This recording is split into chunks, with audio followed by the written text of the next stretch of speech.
തൃശൂരിൽ കോൺഗ്രസ് നേതാവിനെതിരെ ഇരട്ട വോട്ട് ആരോപണവുമായി ബിജെപി സംസ്ഥാന vice president K Anish Kumar. KPCC secretary Sunil അന്തിക്കാടിനും ഭാര്യയ്ക്കും തദ്ദേശ തെരഞ്ഞെടുപ്പിൽ ഇരട്ട വോട്ടും ഇരട്ട ID കാർഡുകളും ഉണ്ടെന്നാണ് ആരോപണം. തൃശൂർ അന്തിക്കാട് പഞ്ചായത്തിലെ 5ാം വാർഡിലാണ് ഇരുവർക്കും ഇരട്ട വോട്ടുണ്ടെന്ന് അനീഷിന്റെ ആരോപണം. കൂടുതൽ വിവരങ്ങളുമായി ലെവിൻ കെ വിജയനാണ് ചേരുന്നത്.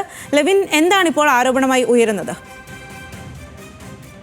സ്വാതി, ഇന്ന് വൈകുന്നേരത്തോടുകൂടി ആണ് അനീഷ് കുമാർ ഫേസ്ബുക്ക് പോസ്റ്റിലൂടെ KPCC സെക്രട്ടറി ആയിട്ടുള്ള സുനിൽ അന്തിക്കാടിനെതിരെ ആരോപണം ഉന്നയിച്ച് രംഗത്ത് വന്നിരിക്കുന്നത്. ഇന്നലെയാണ് തദ്ദേശ തെരഞ്ഞെടുപ്പിന്റെ അന്തിമ വോട്ടർ പട്ടിക പുറത്തിറങ്ങിയത്. തൃശൂർ അന്തിക്കാട് പഞ്ചായത്തിലെ 5ാം വാർഡിലെ വോട്ടറായിട്ടുള്ള സുനിൽ അന്തിക്കാടും ഭാര്യയും ഈ രണ്ട് വാർഡുകളിലായിട്ടുള്ള വോട്ടർ പട്ടികയിൽ ഇടം പിടിച്ചിട്ടുണ്ടെന്നും ഇരുവർക്കും ഇരട്ട ID കാർഡുകളുണ്ടെന്നും ഇരട്ട വോട്ടുകളുണ്ടെന്നുമാണ് സംസ്ഥാന vice president K Anish Kumar ആരോപണമായി ഉന്നയിച്ചിട്ടുള്ളത്. ഇവരുടെ വോട്ടർ പട്ടികയുമായി ബന്ധപ്പെട്ടുകൊണ്ടുള്ള വോട്ടർ പട്ടികയുടെ ചിത്രങ്ങൾ സഹിതം ഫേസ്ബുക്കിൽ പോസ്റ്റ് ചെയ്തുകൊണ്ടായിരുന്നു അനീഷിന്റെ ആരോപണം.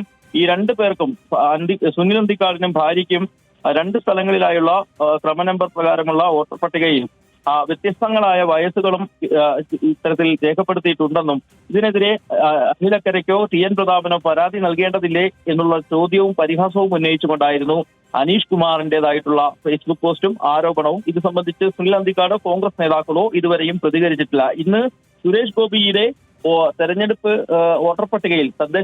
വോട്ടർ പട്ടികയിൽ തിരുവനന്തപുരം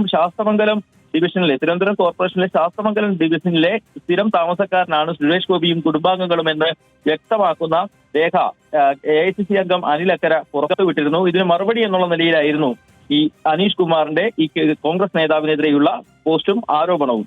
സ്വാതി. ശരി ലെവിൻ.